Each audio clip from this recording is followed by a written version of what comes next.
ইডির অভিযানে মুখ্যমন্ত্রীর বাধা নিয়ে কটাক্ষ করেছেন প্রদেশ কংগ্রেস সভাপতি শুভঙ্কর সরকার। তিনি বলছেন তৃণমূলকে সুবিধা পাইয়ে দেওয়ার চেষ্টা বিজেপির, আবার বিজেপিকে কোথাও সুবিধা পাইয়ে দেওয়ার চেষ্টা মমতা বন্দ্যোপাধ্যায়।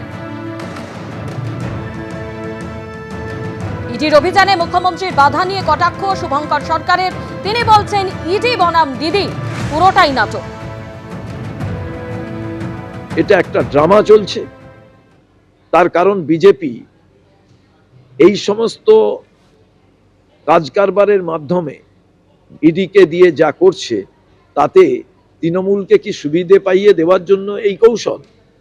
আর তৃণমূলও যা পদ্ধতি কায়েম করেছে তাতে বিজেপিকে আগামী দিনে তারা যাতে কোনো সুবিধে পায় তার রাস্তা তৈরি করে দেওয়া। গতকাল আইপ্যাকের কর্ণধারের বাড়ি ও অফিসে তল্লাশির ঘটনায় যে ধুন্ধুমার পরিস্থিতি তৈরি হয় এবং সেখানে মুখ্যমন্ত্রী মমতা বন্দ্যোপাধ্যায় যান এবং তিনি তার সঙ্গে করে যে সমস্ত জিনিস নিয়ে আসেন তা নিয়ে তীব্র সমালোচনা করা হয়েছে বিজেপির তরফে। রবিশঙ্কর প্রসাদ কি বলছেন শোনাবো। ममता जी, आपको घबराहट क्यों है? The BJP would like to ask Madam Mamta ji, what is your linkage with that consultancy firm? आपको इतनी घबराहट हो गई? वो तो कंसल्टेंसी फर्म कई का काम करती है। लेकिन अगर घोटालों की जांच हो रही है, कोल स्कैम की जांच हो रही है, तो आपको इतनी परेशानी क्यों है, ये हमें बात समझ में नहीं आती। एक शब्द मैं कहूंगा, there is a lot of suspicious circumstances surrounding. ये क्या है? तो अगर ममता बनर्जी सारे नियमों, कानून, लोकतांत्रिक मर्यादा को तार तार करके गई हैं, तो वहां कुछ बहुत सेंसिटिव था जिसको निकालना जरूरी था। অন্যদিকে আপনারা জানেন যে আইপ্যাক অভিযানে ধুন্ধুমার নিয়ে সিবিআই তদন্তের দাবি জানানো হলো একেবারে ইডির তরফে। হাইকোর্টে ইডির করা পিটিশনে বাতিল করা হয়েছে রাজ্য সরকার, মুখ্যমন্ত্রী, DC south, police commissioner, DG ও সিবিআইকে। গোটা ঘটনায় মমতা বন্দ্যোপাধ্যায় ও পুলিশের ভূমিকা খতিয়ে দেখা হোক দাবি করা হয়েছে ইডির তরফে। জোর করে অবৈধভাবে যে জিনিসগুলি মুখ্যমন্ত্রী তুলে এনেছেন সেগুলি ইডির হাতে তুলে দেওয়া হোক। ইডিকে যেভাবে কাজে বাধা দেওয়া হয়েছে তা অসাংবিধানিক ও অবৈধ বলে ঘোষণা করা হোক। ঘটনার সিসিটিভি ফুটেজ সংরক্ষণ করা হোক হাইকোর্টে দাবি ইডি। ইতিমধ্যে একদিকে যেমন ইডির তরফে পিটিশন দাখিল করা হয়েছে, অন্যদিকে তৃণমূল কংগ্রেসের তরফেও আপনারা জানেন যে ইডির বিরুদ্ধে অভিযোগ করা হয়েছে। আর ইডির তরফে একেবারে সিবিআই তদন্তের দাবি জানানো হচ্ছে এবং যে পিটিশনে পাঠি করা হয়েছে রাজ্য সরকার, মুখ্যমন্ত্রী Mamata Bandyopadhyay, DC south, police commissioner, DG ও সিবিআইকে।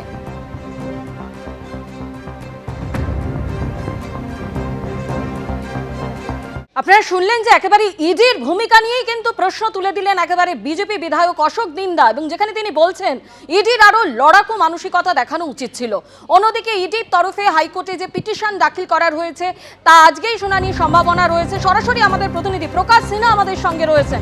প্রকাশ, ইডির তরফে যে অভিযোগ করা হয়েছে, একাধিক অভিযোগ সেখানে দেওয়া হয়েছে, কিন্তু পিটিশনে যে কথা বলা হয়েছে ঠিক কি বলেছে বিস্তারিত জানাও।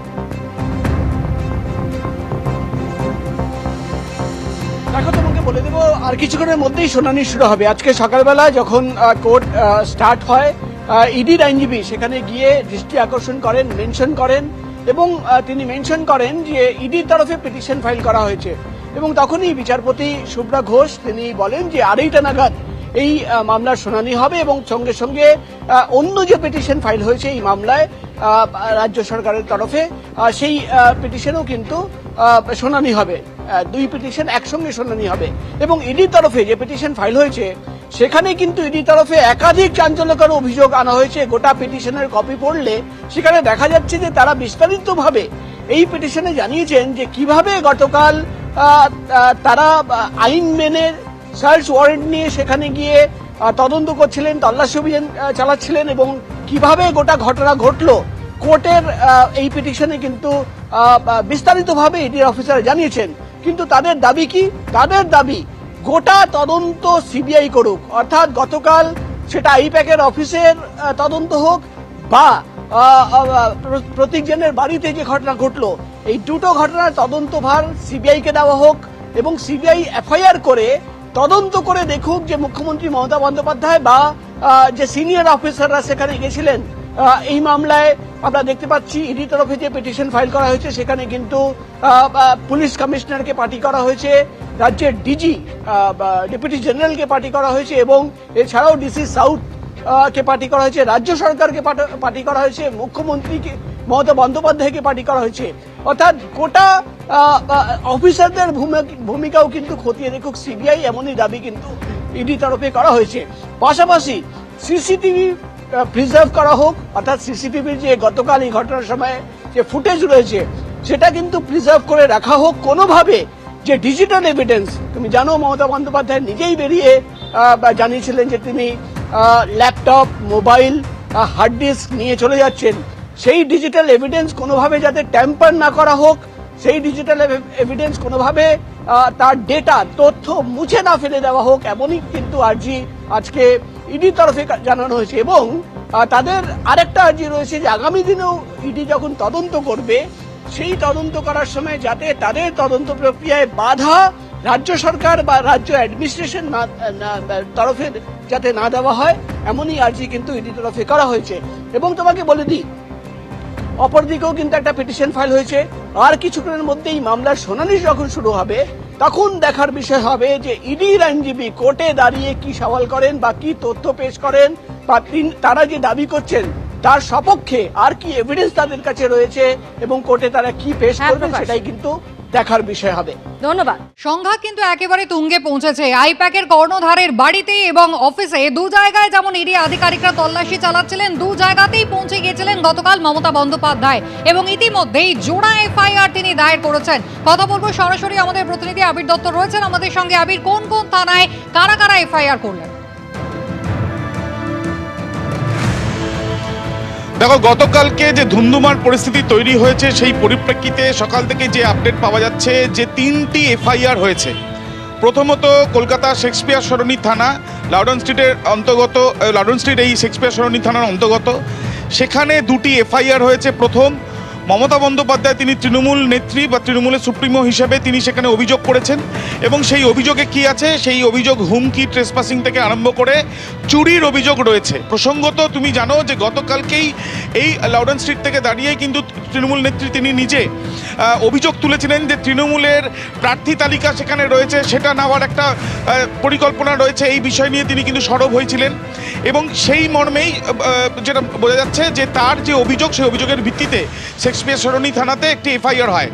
দ্বিতীয়ত যেটা জানা যাচ্ছে যে পুলিশের তরফ থেকে একটি সুমোটো এফআইআর করা হয়েছে। আমরা দেখেছি মমতা বন্দ্যোপাধ্যায় আসার আগে পুলিশ পৌঁছয় সেই জায়গায় যেখানে এনফোর্সমেন্ট ডিরেক্টরেটের তরফ থেকে কয়লা মামলায় তল্লাশি চালানো হচ্ছিল, সেখানে কলকাতা পুলিশ কমিশনারকেও আমরা দেখতে পাই যে তিনি এসে পৌঁছন। সেই ক্ষেত্রে পুলিশের কাজে বাধা দেওয়া হয়েছে, সেই মর্মে আরও একটি সুমোটো বা স্বতঃপ্রণোদিত মামলা রুজু করে পুলিশ। অন্যদিকে সল্টলেকে সেক্টর 5-এ গোদরেজ ওয়াটার সাইড বিল্ডিংয়ে যেখানে আইপ্যাকের অফিস রয়েছে সেখানেও যখন ইডির তল্লাশি অভিযান চলছিল তখন সেখানেও আমরা দেখতে পাই যে মমতা বন্দ্যোপাধ্যায় তিনি পৌঁছন এবং তার সাথে সাথে পুলিশের অফিসারদেরও সেখানে দেখা যায় এবং তৃণমূলের অন্যান্য কর্মী সমর্থকদেরও অনেককে সেখানে জমায়েত করতে দেখা যায়। সেই জায়গাতেও কিন্তু মমতা বন্দ্যোপাধ্যায় ইলেকট্রনিক্স কমপ্লেক্স থানাতে একটি অভিযোগ করেন এবং প্রসঙ্গত তোমায় জানিয়ে রাখি শেক্সপিয়ার সরণি থানাতে যে 2টি মামলা হয়েছে সেটা মূলত ইডি অফিসিয়ালস এবং সিআরপিএফ অফিসিয়াল দুটো ক্ষেত্রেই আননোন হিসেবে তাদের বিরুদ্ধে হয়েছে এবং ইলেকট্রনিক্স কমপ্লেক্স থানাতে যে অভিযোগ হয়েছে সেক্ষেত্রে ইডি অফিসিয়ালস আননোন হিসেবে সেখানে অভিযোগ হয়েছে এবং এই যে 3টি মামলা হয়েছে সেই 3টি মামলার সঙ্গে সঙ্গে তার মধ্যে জোড়া মামলা বা জোড়া অভিযোগ দায়ের করেছেন মমতা বন্দ্যোপাধ্যায়, যেটা সূত্র মারফত জানা যাচ্ছে তিনি মেল মারফত সেটা পাঠিয়েছেন সেই রিটেন লেটার পেয়ে এবং তারা কিন্তু অভিযোগ দায়ের রীতিমধ্যে করেছেন। অন্যদিকে আজকে আদালতেই পিটিশন করা হয়েছে ইডির তরফ থেকে, তারা সিবিআই চান। গতকাল প্রসঙ্গত বিজ্ঞপ্তি জারি করে ইডির তরফ থেকে বলা হয়েছিল তারা সুষ্ঠু এবং পেশাদারিত্ব বজায় রেখে তারা তল্লাশি অভিযান চালাচ্ছিলেন। মমতা বন্দ্যোপাধ্যায় আসার আগে পর্যন্ত সেটা বজায় ছিল এবং তারপর তথ্য প্রমাণ নিয়ে তিনি বেরোন এবং পরবর্তীকালে সল্টলেকের ক্ষেত্রেও কিন্তু তারা জানান যে কাগজ নিয়ে সেখান দিয়ে বেরোনো হয় এবং সেই ক্ষেত্রে পুলিশের কথাও তারা উল্লেখ করেছেন এবং গুরুত্বপূর্ণ তথ্য প্রমাণ এই তদন্তে যেটা কয়লা মামলায় হলো তাদের কাছে তারা সূত্র মারফত এবং তথ্য প্রমাণ বয়ান থেকে জানতে পারছেন যে একজন ব্যক্তি রয়েছেন যিনি হাওয়ালার সঙ্গে সরাসরি যুক্ত এবং তার কিছু লিঙ্ক পাওয়া যাচ্ছে। সেই তদন্তই তারা করতে এসেছিলেন, কিন্তু তারপরে তাদেরকে বাধাপ্রাপ্ত হতে হয় এবং তারা কোনো রকম প্রতিষ্ঠান, যেটা রাজনৈতিক প্রতিষ্ঠান, তাদেরকে টার্গেট করে বা ভোট রিলেটেড তাদের এই তল্লাশি অভিযান ছিল না, কিন্তু তাদেরকে বাধা পেতে হয়েছে। অর্থাৎ গতকালকে দফায় দফায় যে চাঞ্চল্যের পরিস্থিতি তৈরি হয়, সেইখান থেকে আজকেও কিন্তু দেখা যাচ্ছে যে তৃণমূল নেত্রী হিসেবে মমতা বন্দ্যোপাধ্যায় দুটি মামলা বা দুটি অভিযোগ দায়ের করা এবং তার সাথে সাথে কলকাতা পুলিশের তরফ থেকে শেক্সপিয়ার সরণির তরফ থেকেও সুমোটো অভিযোগ করা হয়েছে। অন্যদিকে আমরা দেখছি যে দুটি মামলা মুখ্যমন্ত্রী করেছেন, সেই দুটি মামলার মধ্যে একটি শেক্সপিয়ার সরণি থানায়, যেমন তার সঙ্গে সঙ্গে আরেকটি বিধাননগরে ইলেকট্রনিক্স। আবির, ধন্যবাদ।